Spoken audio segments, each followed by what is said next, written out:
তাহলে আজকে আমাকে এখানে ছুটে আসতে হতো না। আজ শুধু আমি বলবো, তুমি শুনবে। কি বলবে?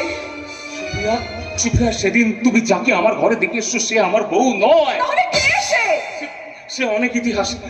বাড়ি ভাড়া দেওয়ার ব্যাপারে ওনাদের শর্ত ছিল যে কেবলমাত্র বিবাহিত পুরুষদেরই বাড়ি ভাড়া দেওয়া হবে, কিন্তু আমার তো বিয়ে হয়নি, আর ওদিকে অত কম টাকায় বাড়ি ভাড়া পাওয়া লোক আমি সামলাতে পারিনি। তাই তখন আমি নিজেকে মিথ্যে করে বিবাহিত বলে পরিচয় দিয়ে বলেছিলাম যে আমার স্ত্রী বাপের বাড়িতে থাকে। তারপর? তারপর তারপর একদিন সন্ধ্যেবেলা হঠাৎ একটি মেয়ে গুন্ডা তারাকে আমার ঘরে এসে ঢোকে। আরে আমি তো তাকে কোনো রকম গুন্ডার হাত থেকে বাঁচিনি, কিন্তু তারপর সেই মেয়েটি সেই রাত্রিরে আমার ঘরে থাকার আবদার শুরু করে। তখন আমাদের মধ্যে বচসা বেঁধে যায়, আর সেই সময় বাড়িওয়ালা মাসিমা ওকে আমার ঘরে থেকে আমার বউ ভেবে আদিক্ষেত শুরু করে দেয়। সে কি? হ্যাঁ, আর মেয়েটিও সেই সুযোগে সদ্ব্যবহার করতে মাসিমার সঙ্গে তালে তাল মেলাতে থাকে। অনিবার্য পরিস্থিতিতে আমি কাউকে বলতে পারিনি যে ও আমার কেউ নয়, আর তখন থেকেই সেই মেয়েটি আমার ঘরে আমার নকল স্ত্রী সেজে রয়েছে, যাকে তুমি সেদিনকে দেখে আমাকে ভুল বুঝে ওখান থেকে চলে এলে। পথিক! সুপ্রিয়া, সুপ্রিয়া, দিনের পর দিন, রাতের পর রাত ওই মেয়েটি আমার সঙ্গে এক ঘরে থাকলেও আমি কোনোদিন তার ছায়াটুকু পর্যন্ত স্পর্শ করিনি। আরে কি করি বা পারবো? আমি তো শুধু তোমাকে ভালোবাসি। ও মা ঈশ্বর! আমি কি ভুল করেছি? তুমি আমাকে মৃত্যু দাও। সুপ্রিয়া শান্ত, সুপ্রিয়া শান্ত, আমি আমি আমি আমি তোমার কথা কিছু মনে করে নেবো। আরে আমি তো জানতাম আমার মুখ থেকে সব সত্যি কথা শুনলে তোমার সব ভুল ভেঙে যাবে। হ্যাঁ সুপ্রিয়া, এদিকে এসো, আমার দিকে এসো। বিশ্বাস করো, আমি আমি আগেও যেমন তোমার ছিলাম, এখনো ঠিক তেমনই আছি।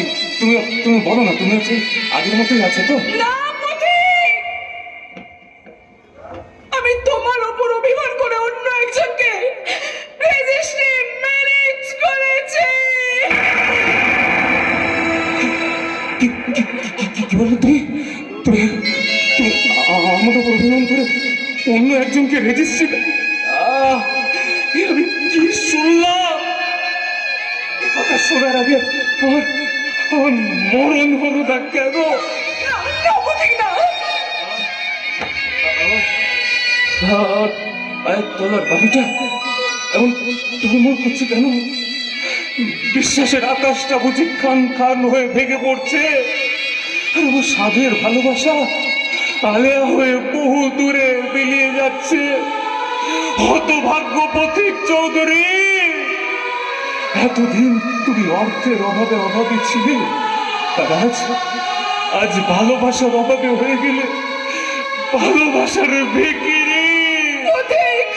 না না না, তুমি একদম একদম ঠিক করেছো সুপ্রিয়া। হ্যাঁ, তুমি একদম ঠিক করেছো গো। হ্যাঁ, আমার তো কিছু নেই, আমার তো টাকা পয়সা নেই, সোনা দানা তোমাকে মনে রাখার মতো কোনো ক্ষমতাই তো আমার নেই। তুমি একদম ঠিক করছো। আমি তোমাকে বলছি, শোনো, তুমি তোমার ওই নতুন সঙ্গীর সঙ্গে খুব ভালো থেকো, সুখে থেকো সুপ্রিয়া, তুমি সুখে থেকো। পথিক! তোমার আকাশ রোদ্দুরে ভরা থাক, আবার আকাশ কালো মেঘে যাক ভরে, তোমার ভুবনে ঝরুক হাসির ঝর্ণা। আমি কাঁদি একা বেদনার মানুষে, সুখের প্রাসাদে রাজরানী হও তুমি।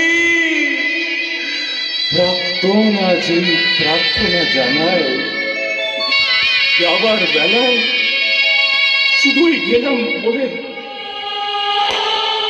বিদায় বন্ধু, বিদায়, চির বিদায়।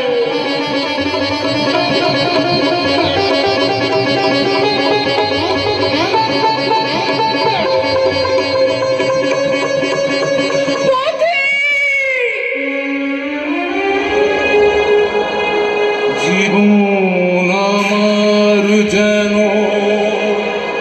ভাঙাক স্বপ্ন,